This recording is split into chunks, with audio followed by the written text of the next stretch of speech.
सादर जय श्री कृष्ण, जय नंद लाला की। आहा, हे भक्त वृंदो, आज का बड़ा ही अलौकिक भाव है। आज का भाव है कि धर्म की खिड़की से क्या झांकें कि हमें कृष्ण दिखाई दे, या दूसरे भाव में कहें तो वो कौन सा मार्ग है कि अगर हम अपने अंतरात्मा के नेत्र बंद करके अपने इष्ट को याद करें, उनका ध्यान करें, तो हमें कृष्ण दिखाई दे। ऐसा एक अलौकिक और बड़ा ही आनंदप्रद भाव है आज का।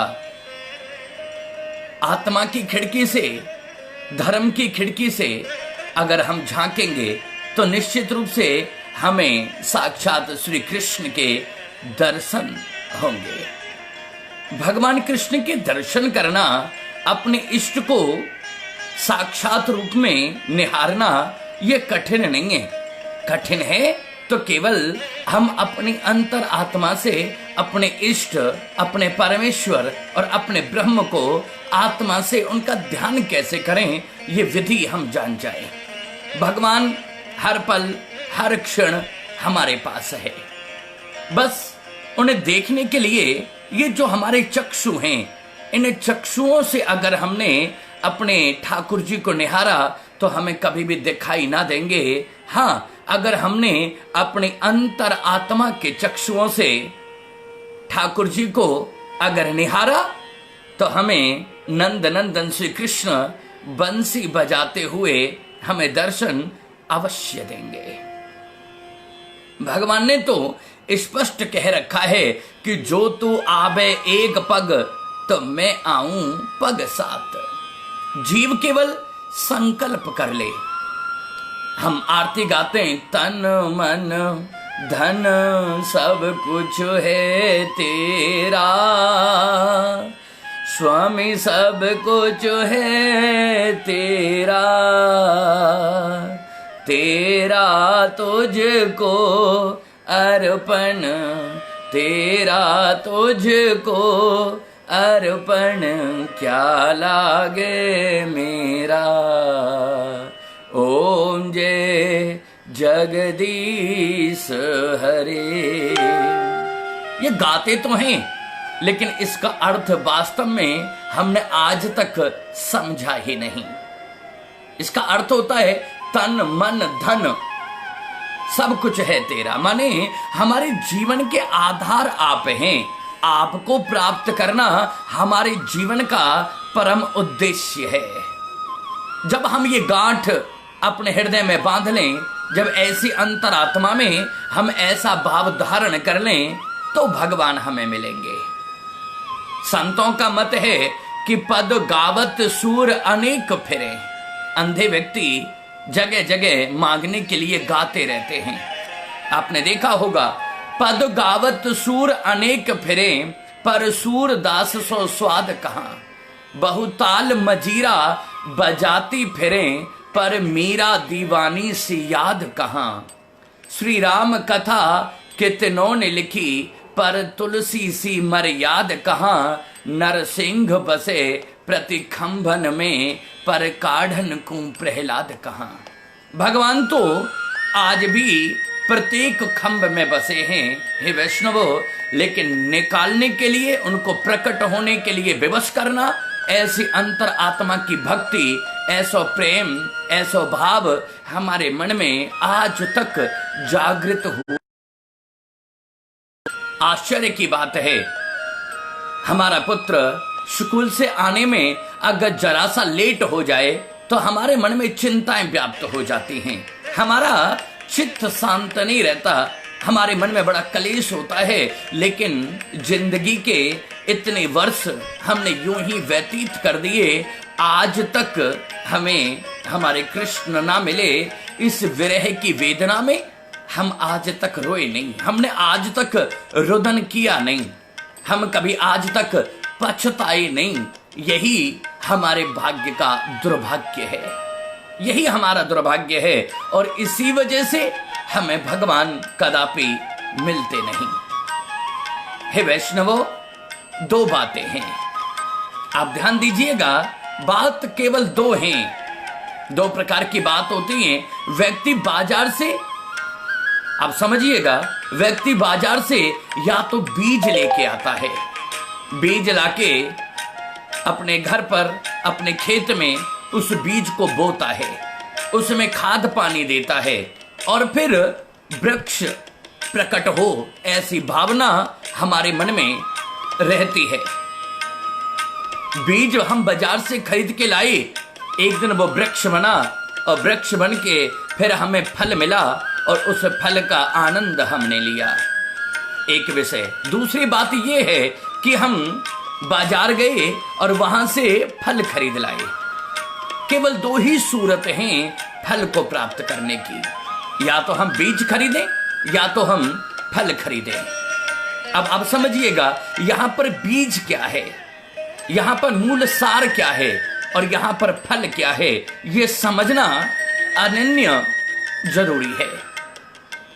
अगर हम ये नहीं समझेंगे कि वास्तव में बीज क्या है, धर्म की दृष्टिगोचर से, धर्म के भाव से, धर्म के मार्ग पर या धर्म की खिड़की से जब तक हम झांकेंगे नहीं, तब तक हम कृष्ण रूपी बीज कभी प्राप्त नहीं कर सकते। आप ध्यान देना, जो गीता है, गीता जी, वो गीता बीज है। आप समझना, गीता बीज है, भागवत कथा बीज है, भगवान कृष्ण का स्वरूप है। इसलिए भागवत को साक्षात बीज कहेंगे, गीता को हम बीज कहेंगे।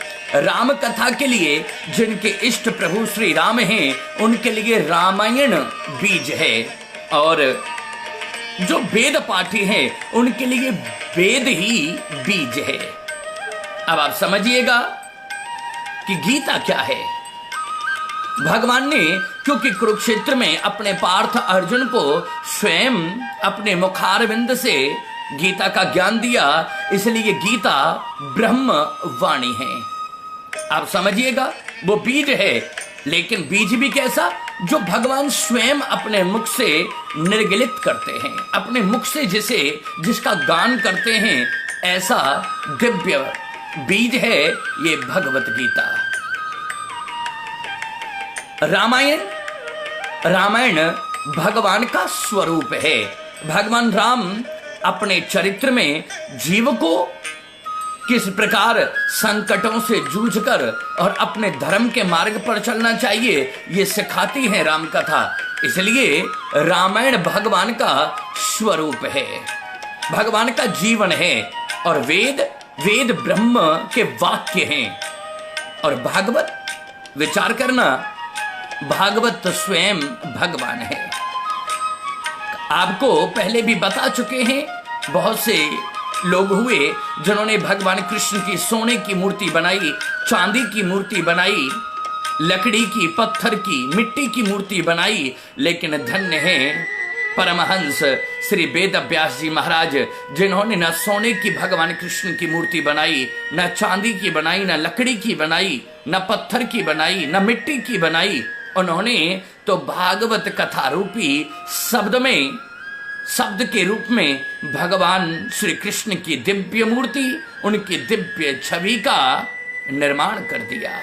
हम बड़े भाग्यशाली हैं, हम बड़े इस कलिकाल में, इस कलयुग में बड़े भाग्यशाली हैं कि भगवान हमें भागवत के रूप में, साक्षात रूप में प्राप्त होते हैं। अब आगे समझना, बड़ा अलौकिक अनुभव है। जब आप बाजार से आम खरीद कर लाते हैं तो साथ में गुठली भी लाते हैं। आप समझिएगा, एक बार आप फल खरीद के ला सकते हैं, आनंद लेंगे, लेकिन उस फल का आनंद, उस फल का रस स्वादन हमारे जीवन में निरंतर होता रहे, ये ध्यान देने का विषय है। हम बाजार से आम लेकर के आए, आम के साथ हे वैष्णवों हम गुठली भी लाते हैं।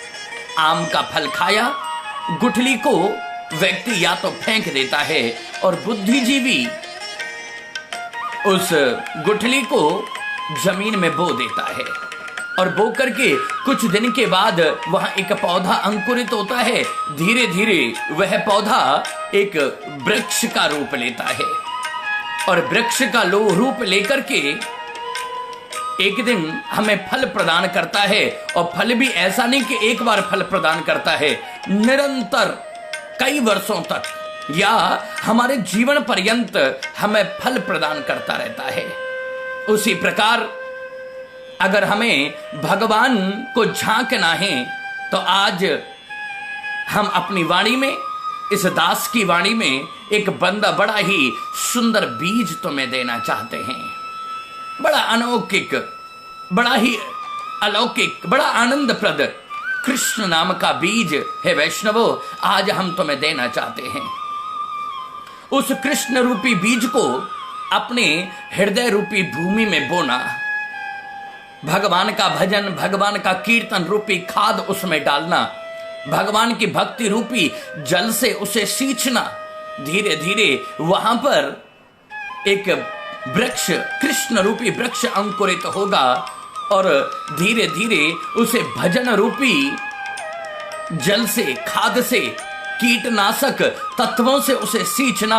एक दिन वही कृष्ण रूपी अंकुर का थोड़ा सा पौधा एक दिन वृक्ष बन जाएगा। उस वृक्ष के नीचे बैठकर निरंतर उस वृक्ष के फलों का रस स्वादन करना। और हे वैष्णवो, अगर आपने ये वाणी जो हम कह रहे हैं, अगर आपने ये वाणी अपने जीवन में धारण कर ली तो एक दिन ठाकुर जी हमारे ऊपर भी कृपा करेंगे कि आपके हृदय में कृष्ण रूपी बीज जो आपने बोया था, उस कृष्ण रूपी बीज के बदले जो वृक्ष हुआ, उस वृक्ष के नीचे बैठ करके आपको हम दिव्य कृष्ण कथा का रसामृत, वह अमृत पान तुम्हें कराएं, ताकि हमारा भी जीवन सफल हो और हम सबका, आपका भी जीवन सफल हो जाए।